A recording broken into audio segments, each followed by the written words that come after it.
చుట్టుముట్టే కట్టుకథలు, జవాబులేని ప్రశ్నలు, పరిష్కారం దొరకని సమస్యలు. ఇప్పుడు అన్నింటికీ సమాధానం దొరుకుతుంది. అసత్యాన్ని పట్టి చూపి వాస్తవాలను ఎదుట నిలిపి సమగ్ర విశ్లేషణతో పాయింట్ బ్లాంక్ రేంజ్లో గన్ షాట్. లక్ష్మణ్ కుమార్, వేమూరి హరికృష్ణ, చందు తోట, ఈ ముగ్గురి పేర్లు ఎప్పుడైనా విన్నారా? ఇందులో వేమూరి హరికృష్ణ పేరు గట్టిగా వినే ఉంటారు. ఇతను ఫైబర్ నెట్ స్కామ్లో ప్రధాన నిందితుడు. ఇక మిగతా ఇద్దరు లోకేష్కు బాగా కావలసిన వాళ్ళు. ఈ ముగ్గురికి టీటీడీలో పనేంటి? మీరో నేనో టీటీడీ పాలక మండలి సమావేశంలో కూర్చుంటామంటే ఒప్పుకుంటారా? టీటీడీ అధికారిక సమావేశాల్లో పాల్గొంటామంటే అనుమతిస్తారా? ఎవ్వరుగాక ఎవరు. మరి ఆ ముగ్గురికి ఏం అధికారం ఉందని అధికారిక సమావేశాల్లో పెద్దపీట వేసి కూర్చోబెడుతున్నారు? ఇదంతా చంద్రబాబు నడిపిస్తున్న కథ. 7 కొండలను తన ముఠాతో కబ్జా చేయిస్తున్న వైనం. లడ్డూలకు జంతువులకు పూసి రాష్ట్రంలో అరాచకాలు సృష్టించి అందరి దృష్టి అటు మళ్లించి ఇటు సాక్షాత్తు ఆ దేవదేవుడి సంపదకే ఎసరు పెట్టే ప్రయత్నం చేస్తున్నారు. ఇంతకీ బాబు బినామీ ముఠా గుప్పెట్లో తిరుమల చిక్కుకుందా? ఆర్టిఫిషియల్ ఇంటెలిజెన్స్ పేరుతో మొత్తం టీటీడీ వ్యవస్థను ఆ ముఠా చేతుల్లో పెట్టారా? అధికారిక ఉత్తర్వులు లేకుండానే ఆ పచ్చముఠ కొండపై అధికారం చెలాయిస్తోందా? దేవుడి సంపదకే శటగోపం పెడుతోందా? తేల్చేద్దాం గన్ షాట్గా. ఇక సెకండ్ టాపిక్, ప్యాకేజీ ముసుగులో విశాఖ స్టీల్ ప్లాంట్ అమ్మేసే కుట్ర చేస్తున్నారా? ఆ ప్యాకేజీతో అప్పులు జీతాలు మొత్తం క్లియర్ చేసి ప్లాంట్ ఫర్ సేల్ అని బోర్డు పెట్టబోతున్నారా? ప్యాకేజీ ప్రకటించిన కేంద్రం ప్రైవేటీకరణ ఆగుతుందని ఎందుకు స్పష్టం చేయలేదు? కార్మికుల డిమాండ్ల ప్రస్తావన ఎందుకు తీసుకురాలేదు? సొంత గనులు లేకుండా ప్లాంటు మనుగడ సాధ్యమేనా? నాడు జగన్ సర్కారు వ్యతిరేకించబట్టే ప్రైవేటీకరణపై కేంద్రం వెనకడుగు వేసిందా? ఇప్పుడు ఆ ప్లాంట్ అమ్మకానికి బాబు ప్రభుత్వం తలుపులు బార్లా తెరిచిందా? తేల్చేద్దాం గన్ షాట్గా. ఇక థర్డ్ టాపిక్, 175 అసెంబ్లీ స్థానాలకు గాను 164 సీట్లతో అఖండ విజయం అందుకున్నారు. అయినా కించిత్ సంతోషం లేదు. నిత్యం భయం భయం. 151 సీట్ల నుండి 11 సీట్లకు పడిపోయి ఘోరంగా ఓటమి పాలయ్యారు. అయినా ఆత్మసంతృప్తితో ఉన్నారు. గుండెల నిండా ఆత్మవిశ్వాసంతో ప్రజల్లోకి వెళుతున్నారు. దీనికి కారణమేంటో తెలుసా? మోసంతో సాధించిన విజయం ఏమాత్రం ఆనందాన్ని ఇవ్వదు. పైపెచ్చు అసంతృప్తి మిగులుస్తుంది, భయాన్ని కలిగిస్తుంది.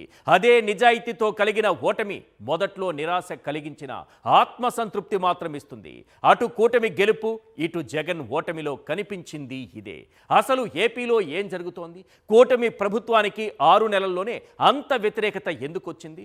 ఇంటింటా జరుగుతున్న చర్చ ఏంటి? పారిశ్రామికవేత్తలు ఎలాంటి సిగ్నల్స్ ఇస్తున్నారు? తేల్చేద్దాం గన్ షాట్గా. వాళ్ళో ముగ్గురు, వీళ్ళో ముగ్గురు, మొత్తం 6. వీళ్లకు ఓ నాయకుడు, ఆ నాయకుడికి ఓ తనయుడు.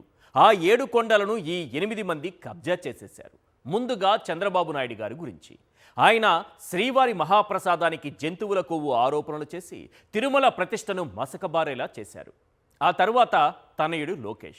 ఆయన ఏర్పాటు చేసిన ప్రైవేటు ముఠా తమ ప్రయోగాలతో తొక్కిసలాటకు కారణమై 6 భక్తుల ప్రాణాలను బలిగొని చారిత్రక తప్పిదం చేసింది. అది చాలదన్నట్లుగా ఏకంగా ఆ దేవదేవుడి సంపదపైనే కన్నేశారన్న ఆరోపణలు ఉన్నాయి. ఆ బాధ్యతను పచ్చముఠా చేతుల్లో పెట్టారట. సాధారణంగా టీటీడీ వ్యవస్థ అనేది చాలా ప్రత్యేకమైనది, పరమ పవిత్రమైనది. కొండపై జరిగే ప్రతిదీ పాలక మండలి ఆధ్వర్యంలోనే జరుగుతుంది. ఈ పాలక మండలి సభ్యులు కూడా పరిపూర్ణమైన భక్తి ప్రపత్తులతో ప్రతి కార్యాన్ని నిర్వహిస్తుంటారు. ఈ పాలక మండలి నిర్ణయాల్లో ప్రభుత్వ పెద్దలు కూడా జోక్యం చేసుకునే అవకాశం ఉండదు. అలాంటి పాలక మండలిలో ప్రైవేటు వ్యక్తుల జోక్యం అంటే అది క్షమించరాని నేరం. ఖచ్చితంగా ఇలాంటి తప్పే కొండపై జరుగుతోంది. లడ్డూలకు జంతువుల కొవ్వు ప్రచారంతో ప్రతిపక్షాన్ని డిఫెన్స్లో పడేసిన చంద్రబాబు అదే సమయంలో ఓ ప్రైవేటు ముఠాను కొండపైకి పంపించారు. లక్ష్మణ్ కుమార్, వేమూరి హరికృష్ణ, చందు తోట, ఈ ముగ్గురే మొత్తం వ్యవస్థను తమ చేతుల్లోకి తీసుకున్నారు. అప్పటికే కొండపైన chairman BR Naidu, EO Shyamalarao, JEO Venkaiah Chowdary ఉండనే ఉన్నారు. ఈ ముగ్గురి మధ్య ఉన్న ఆధిపత్య పోరు, ఆ ముగ్గురు చేసిన ప్రయోగాల తీరు, దాని ఫలితంగానే తొక్కిసలాట చోటు చేసుకుంది. 6 ప్రాణాలను బలి తీసుకుంది. అసలు తిరుమల కొండపై ఏం జరుగుతోంది? టీటీడీ పాలక మండలి ఎవరు చెప్పినట్టుగా ఆడుతోంది? భక్తులిచ్చే భారీ విరాళాలు పక్కదారి పడుతున్నాయా? శ్రీవారి ప్రసాదంలో కల్తీ నెయ్యంటూ లేని అపోహలు సృష్టించిన చంద్రబాబు ఇప్పుడు ఏకంగా తిరుమల ఆలయంలోకి ప్రైవేటు వ్యక్తులను ప్రవేశపెట్టి మొత్తం వ్యవస్థను తన గుప్పెట్లోకి తీసుకునేందుకు సాగించిన గూడు పుఠాని బట్టబయలైంది. ఆర్టిఫిషియల్ ఇంటెలిజెన్స్ పరిజ్ఞానాన్ని అందించే ముసుగులో చంద్రబాబు తన బినామీ ముఠాను టీటీడీలో అనాధికారికంగా చేర్చి తన ఇంటెలిజెన్స్ ప్రదర్శించారు. ఆర్టిఫిషియల్గా ఎంటర్ అయి నేచురల్గా దేవుడి సంపద కొట్టేయడంపై కన్నేశారన్నది ఇంటర్నెట్ అందిస్తున్న వార్త. ఆ ముఠ నిన్న మొన్నటి వరకు కొండపై అధికారం చెలాయించింది. ఎలాంటి అధికారిక పదవి లేకపోయినా పాలక మండలి సమావేశంలో ముందు వరుసలో కూర్చోవడం మొదలు భక్తుల దర్శనాలు, ప్రసాదాలు, క్యూలైన్లు, వీటన్నింటికి మించి భారీ విరాళాలు, ఇలా మొత్తం వ్యవస్థను తమ చేతుల్లోకి తీసుకున్నారు. ఇందులో భాగంగానే ముఠా ఏఐ పేరుతో ప్రయోగాత్మకంగా వైకుంఠ ఏకాదశి దర్శనం టికెట్ల జారీని పర్యవేక్షించింది. ఆ ప్రయోగమే వికటించింది. సరైన ప్రణాళిక లేక తొక్కిసలాటకు దారితీసింది. 6 భక్తులు దుర్మరణం పాలయ్యారు.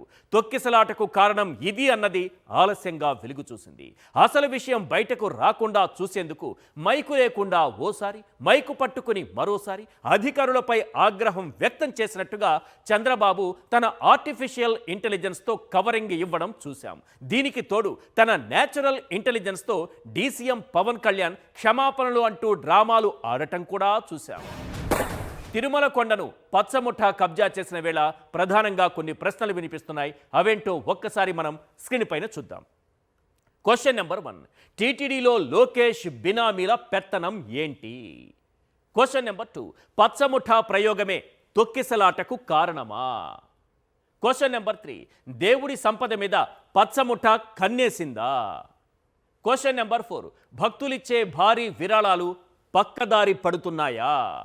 క్వశ్చన్ నెంబర్ 5, తొక్కిసలాట తరువాత పచ్చముఠ సీక్రెట్గా పరారైందా? తిరుమల కొండ బాబు బినామీ ముఠా గుప్పెట్లో చిక్కుకున్న వేళ వినిపిస్తున్నటువంటి ప్రశ్నలివే. లక్ష్మణ్ కుమార్, వేమూరి హరికృష్ణ, చందుతోట, ఈ ముగ్గురే ఈ పచ్చ ముఠాలో ప్రధాన సభ్యులు. ఈ ముగ్గురు లోకేష్కు అత్యంత సన్నిహితులు. పెత్తనానికి, దోపిడీకి వీరెంచుకున్న మార్గమే ఏఐ టెక్నాలజీ. ఆ ముసుగులో ఈ ముగ్గురు కొండపై పాగా వేశారు. 2014-19 మధ్య టీడీపీ ప్రభుత్వ హయాంలో ఫైబర్ నెట్ కుంభకోణంలో ప్రధాన నిందితుడిగా ఉన్న వేమూరి హరికృష్ణ నేతృత్వంలోనే ఈ కుతంత్రానికి తెరతీశారు. ఇతను ఈవీఎంలు ఎలా హ్యాకింగ్ చేయాలో బాగా తెలిసిన వ్యక్తి. ఈవీఎంల హ్యాకింగ్ పై గతంలో ఇతనిపై కేసు కూడా నమోదైంది.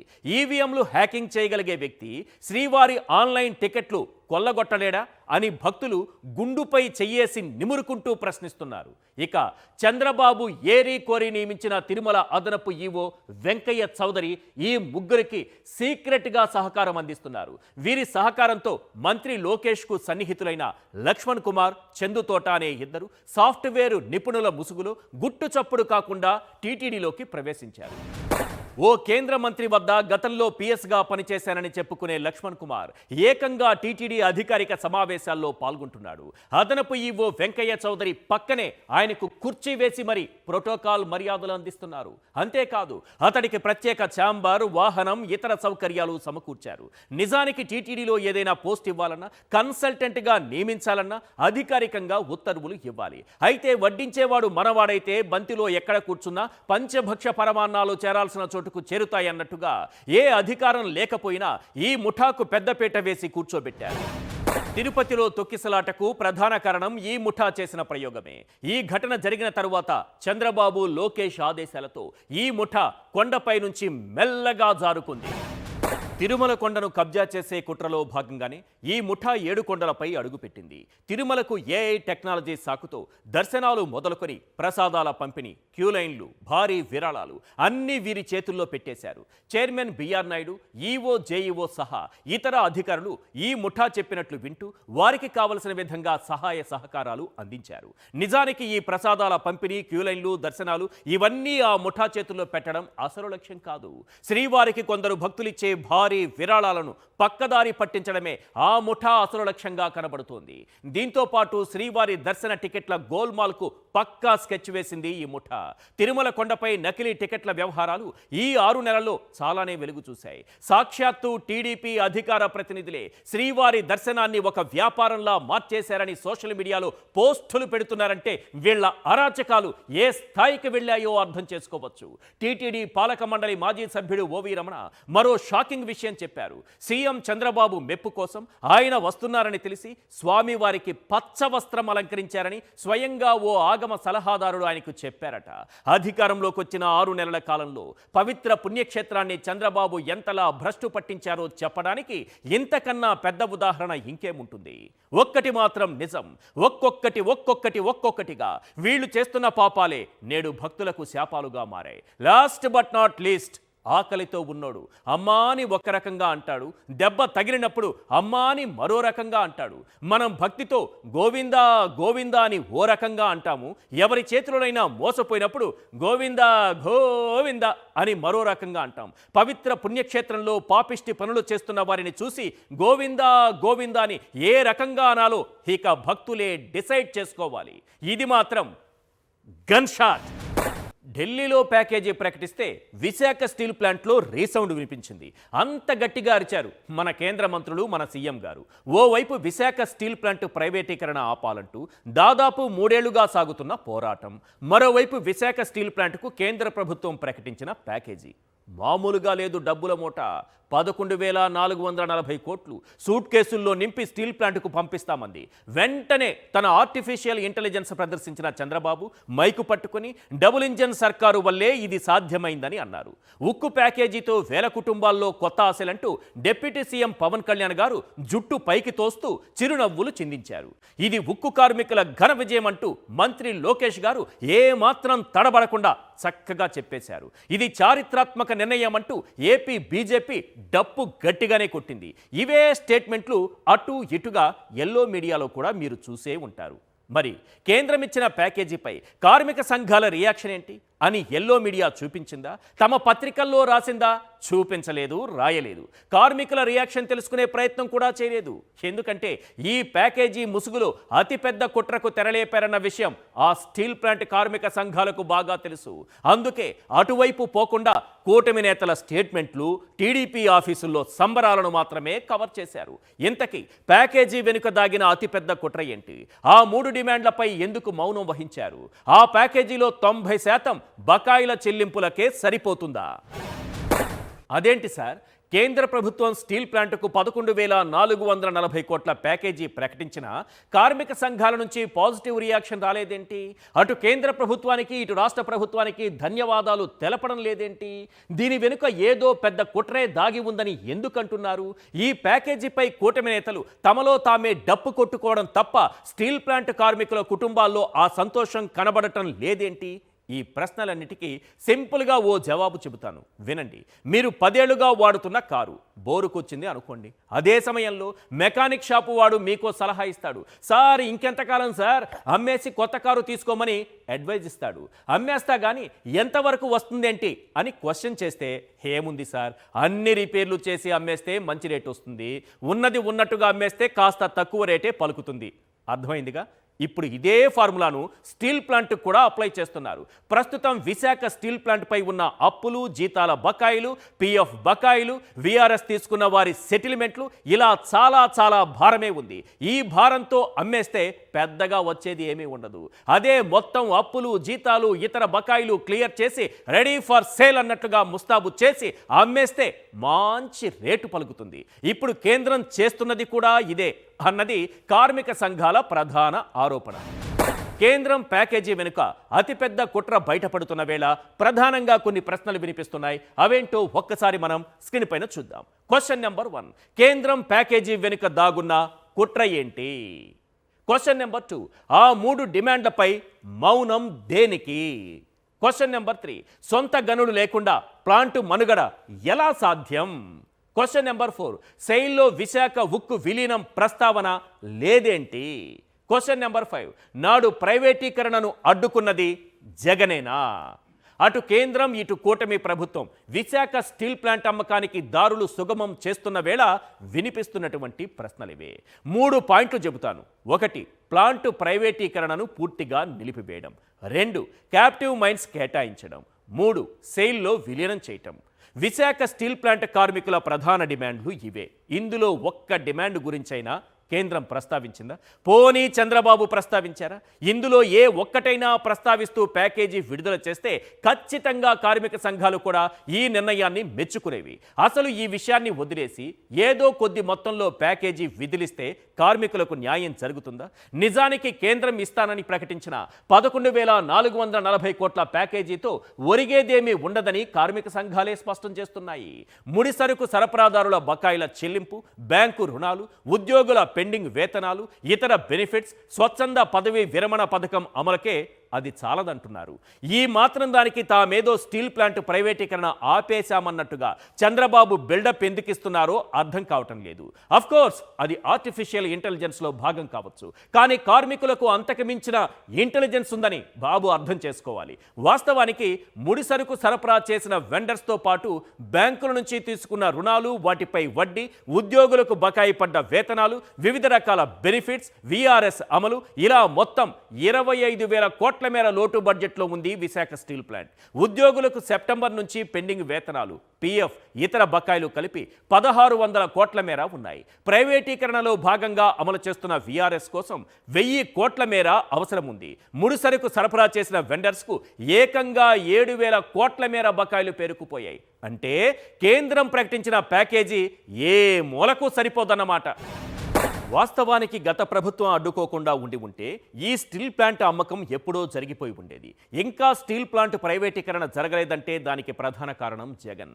గత ప్రభుత్వ హయాంలోనే విశాఖ స్టీల్ ప్లాంట్ ప్రైవేటీకరణకు కేంద్ర ప్రభుత్వం ప్రయత్నాలు చేసింది. దీపం పథకం కింద విశాఖ ఉక్కును 100% ప్రైవేటీకరించాలని నిర్ణయించారు. కానీ జగన్ సర్కార్ దీన్ని తీవ్రంగా వ్యతిరేకించింది. పెట్టుబడుల ఉపసంహరణను వ్యతిరేకిస్తూ అసెంబ్లీలో తీర్మానం కూడా చేసింది. అందుకే అప్పట్లో ఈ ప్రైవేటీకరణ ఆలోచనను కేంద్రం తాత్కాలికంగా పక్కన పెట్టేసింది. ఈ విషయం ఎవరో అనామకుడు చెప్పింది కాదు, సాక్షాత్తు కేంద్ర మంత్రి కుమారస్వామి చెప్పుకొచ్చారు. నాడు ఏపీ అసెంబ్లీ ఎన్నికల ప్రచారంలో భాగంగా జగన్ ఓ మాట అన్నారు. ఈ కూటమి ప్రభుత్వానికి అనుకూలంగా విశాఖ ప్రజలు ఓటేస్తే స్టీల్ ప్లాంట్ను అమ్మేయడానికి ఒప్పుకున్నట్లే అని చిలక్కి చెప్పినట్లు చెప్పారు. ఇప్పుడు ఏమైంది? కూటమికి ఓటేశారు. స్టీల్ ప్లాంట్ అమ్మకం వద్దంటూ జగన్ మూసిన తలుపులను కూటమి ప్రభుత్వం బార్లా తెరిచిపెట్టింది. అయినా మిట్టల్ స్టీల్ ప్లాంట్కు క్యాపిటివ్ మైన్స్ కావాలని, ఐరన్ ఓర్ సప్లై కోసం పైప్ లైన్ కావాలంటూ ప్రధానికి వంగి దండాలు పెట్టే చంద్రబాబు విశాఖ స్టీల్ ప్లాంట్ ప్రైవేటీకరణ ఆపుతారంటే ఎవరు నమ్ముతారు సార్? ఈ సమయంలో కార్మికులు తెలుసుకోవాల్సింది ఒక్కటే, మోసం చేయటం వారికి అలవాటు కావచ్చు, మోసపోవడం మీరు అలవాటుగా మార్చుకోకూడదు. కార్మిక సోదరులారా, ఒక్క విషయం గుర్తుపెట్టుకోండి, అర్ధజ్ఞానం అభిమన్యుడంతటి వాడినే అంతం చేసింది. ఏ విషయం గురించైనా పూర్తిగా తెలుసుకోకముందే నిర్ణయాలు తీసుకోవడం మంచిది కాదు. అది చంద్రబాబు ఇచ్చే హామీ అయినా, కేంద్రం ఇచ్చే ప్యాకేజీ అయినా. ఇది మాత్రం గన్ షాట్. మోహన్ దాచుకోవడానికి మంకీ క్యాపులు, వైర్ ఫెన్సింగ్ కట్ చేయడానికి కట్టర్, లాకర్ ఓపెన్ చేయడానికి పనికొచ్చే టూల్ బాక్స్, అన్నిటికంటే ముఖ్యంగా ప్రతి వాడి కళ్ళలో భయం, ఒక్కడి ఫేస్లో నవ్వు లేదు. గొప్ప పని చేసేటప్పుడు లేదా పెద్ద తప్పు చేసేటప్పుడు మాత్రమే మనిషి అలా ఉంటాడు. అయినా ఇదంతా ఎందుకు నమ్మాలి? మీరేంటి సార్, లాజిక్లు ఎవరు నమ్మరు, అందరికీ మ్యాజిక్లే కావాలి. అందుకే మన దేశంలో శాస్త్రవేత్తల కన్నా బాబాలే ఫేమస్, చంద్రబాబులు ఇంకా ఫేమస్. చరిత్ర తిరగరాసే విజయం సాధించిన కూటమిలోని ఆ ముగ్గురి ఫేస్లోనూ నవ్వు లేదు. పైగా సీఎం చంద్రబాబు ఏమంటున్నారో తెలుసా? పారిశ్రామికవేత్తలు రాష్ట్రానికి రావడానికి భయపడుతున్నారట. మళ్ళీ జగన్ వస్తే మా పరిస్థితి ఏంటని అడుగుతున్నారట. ఆ తరువాత పారిశ్రామికవేత్తలు బాబును వదిలి చిన్నబాబైన మంత్రి లోకేష్ దగ్గరికి వెళ్ళారట. జగన్ మళ్ళీ వస్తే ఏం చేస్తారు, ఆయన రారని గ్యారంటీ ఏంటి అని నిలదీశారట. ఈ విషయం స్వయంగా ఆయనే చెప్పారు. ఇదే విషయాన్ని రాధాకృష్ణ గారు స్వయంగా తన పేపర్లో రాశారు. నెక్స్ట్ అధికారంలోకి ఎవరొస్తారు, ఏ పార్టీ ప్రభుత్వాన్ని ఏర్పాటు చేస్తుంది, ఎడ్జ్ ఎవరి వైపు ఉంది, ఇవన్నీ నిర్ణయించేది ప్రజలే కానీ చంద్రబాబు, లోకేష్ కాదు. రాధాకృష్ణ అంతకన్నా కాదు. దీని గురించి కాసేపు పక్కన పెడదాం. మంత్రి లోకేష్ను పారిశ్రామికవేత్తలు ఆ ప్రశ్న నిజంగానే అడిగారనే అనుకుందాం. అంటే ఈ 6-7 నెలలకే బాబు గారి ప్రభుత్వంపై ప్రజల్లో తీవ్ర వ్యతిరేకత వచ్చిందని ఆ పారిశ్రామికవేత్తలు గుర్తించారా? అందుకే ఈ ప్రశ్న అడిగారా? కేవలం 6-7 నెలల్లోనే అంత వ్యతిరేకత రావడానికి కారణం ఏంటి? అధికారంలోకి వచ్చిన 6-7 నెలల్లోనే ఏ ప్రభుత్వం పైన వ్యతిరేకత రాదు. కానీ ఈ విషయంలో చంద్రబాబు ప్రభుత్వం ఎవరికి సాధ్యం కాని ఘనత సాధించుకుంది.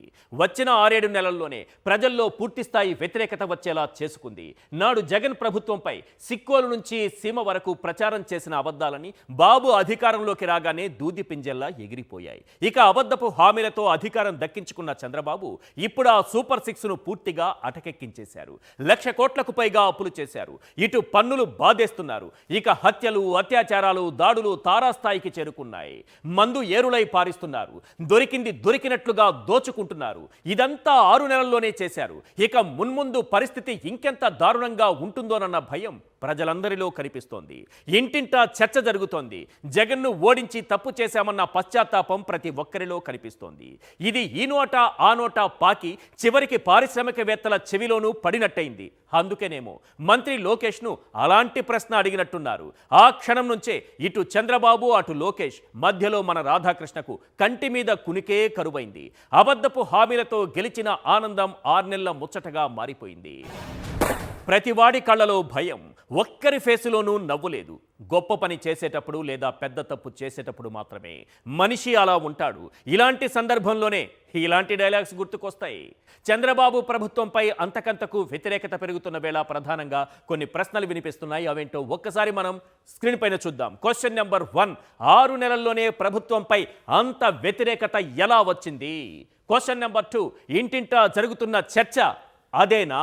క్వశ్చన్ నెంబర్ 3, పారిశ్రామికవేత్తలు బాబు ప్రభుత్వానికి చేదు నిజం చెప్పేశారా? క్వశ్చన్ నెంబర్ 4, బాబు, లోకేష్, రాధాకృష్ణ కుమిలిపోతున్నది అందుకేనా? ఆ ముగ్గురికి నిద్ర కరువైన వేళ వినిపిస్తున్నటువంటి ప్రశ్నలివి. అటు శ్రీకాకుళం నుంచి ఇటు సీమ వరకు నాటి జగన్ సర్కారుపై విషం చిమ్మడంలో Chandrababu, Pawan and yellow media బాగా సక్సెస్ అయింది. దీనికి తోడు అబద్ధపు హామీలు ఆ కూటమికి అఖండ విజయం కట్టబెట్టడంలో కీలక పాత్ర పోషించాయి. ఎన్ని అబద్ధాలు చెప్పినా, ఎన్ని అమలు సాధ్యం కాని హామీలు ఇచ్చినా ఈజీగా 2-3 ఏళ్లు బండి నడిపించేయొచ్చు అని సంబరపడ్డారు. కానీ అదేం చిత్రమో కానీ 6 నెలల్లోనే 5 ఏళ్లకు సరిపడా వ్యతిరేకతను మూటగట్టుకుంది చంద్రబాబు ప్రభుత్వం. నాడు జగన్పై చేసిన విష ప్రచారం అంతా అబద్ధమే అని 6 నెలల్లోనే అధికారికంగా తేలిపోయింది. సరేలే, ఆ హామీలు అమలైతే అదే 10,000 అని ప్రజలు అనుకుంటున్నారు. అవన్నీ గాలి హామీలేనని మరోసారి చంద్రబాబు కొండ బద్దలు కొట్టేశారు. దీంతో ప్రజలంతా మరోసారి మోసపోయామని అర్థం చేసుకున్నారు. ఇది చాలదన్నట్టుగా పన్నుల బాధుడు పీక్స్కు చేరుకుంది. ఊరు వాడ మద్యం ఏరులై పారిస్తున్నారు. ఉచిత ఇసుక పేరుతో దోచేస్తున్నారు. పరిస్థితి ఎంత అధ్వాన్నంగా మారిందంటే ఈ దోపిడీ అరాచకాలపై ఎల్లో పత్రికలు సైతం వార్తలు ప్రచురిస్తున్నాయి. ఎమ్మెల్యేల దోపిడీపైన కథనాలు ప్రచురిస్తున్నాయి. ప్రజల్లో వ్యతిరేకత వెల్లువెత్తింది అనడానికి ఇంతకన్నా పెద్ద ఉదాహరణ అవసరం లేదు. ఇటు అభివృద్ధిలోనూ అటు సంక్షేమంలోనూ రాష్ట్రాన్ని నెంబర్ 1గా నిలబెట్టిన తరువాత కూడా వైఎస్ఆర్సీపీ ఘోరంగా ఓడిపోవడంతో ఆ పార్టీ నేతలు కొంత బాధపడి ఉండొచ్చు. కానీ అదే సమయంలో నేను మోసం చేయలేదు కాబట్టే ఓడిపోయానన్న సంతృప్తి జగన్లో ఎప్పుడూ కనిపిస్తూనే ఉంటుంది. అందుకే ఆత్మస్థైర్యంతోనే ప్రజల్లోకి వెళుతున్నారు. జగన్ ఎప్పుడు ప్రజల మధ్యకు వెళ్ళినా అనూహ్య స్పందన కనిపిస్తూనే ఉంటుంది. అయితే ఈసారి కూటమి ప్రభుత్వం వాలకం చూస్తుంటే వచ్చే ఎన్నికల్లో చంద్రబాబు ప్రభుత్వానికి వ్యతిరేకంగా ప్రజలను సమాయత్తం చేయాల్సిన అవసరం జగన్కు రాకపోవచ్చు.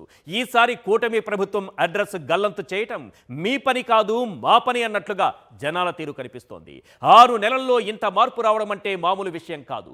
చంద్రబాబు వస్తే జగన్ కంటే ఎక్కువ సంక్షేమం వస్తుందని ఆశపడ్డారు. ఆ ఆశలు ఇప్పుడు అడియాసలయ్యాయి. తల్లికి వందనం సహా పెట్టుబడి సాయం, నిరుద్యోగ భృతి, ఉచిత బస్సు ఇలాంటి పథకాలన్నింటినీ చంద్రబాబు పూర్తిగా అటకెక్కించేశారు. ఇది చాలదన్నట్లుగా కరెంటు ఛార్జీల బాధుడు, ఇతర పన్నుల బాధుడు, పెరిగిన నిత్యావసర ధరలు ఇలా ఒకటేమిటి అన్నింటా బాధేస్తున్నారు. అందుకేనేమో వచ్చేసారి మీరే ఉంటారా లేకపోతే జగన్ వస్తారా అంటూ పారిశ్రామికవేత్తలు మా మొహం మీదే అడిగేస్తున్నారంటూ మీడియా ముందు చెప్పుకునే దీనస్థితి బాబు ప్రభుత్వానికి వచ్చేసింది. ఒక్కటి మాత్రం నిజం, మోసంతో సాధించిన విజయం ఎప్పటికీ శాశ్వతం కాదు. అదే నిజాయితీతో ఓడిపోయిన ఆ ఓటమి ఎప్పుడూ తాత్కాలికమే. ఇది మాత్రం గన్ షాట్.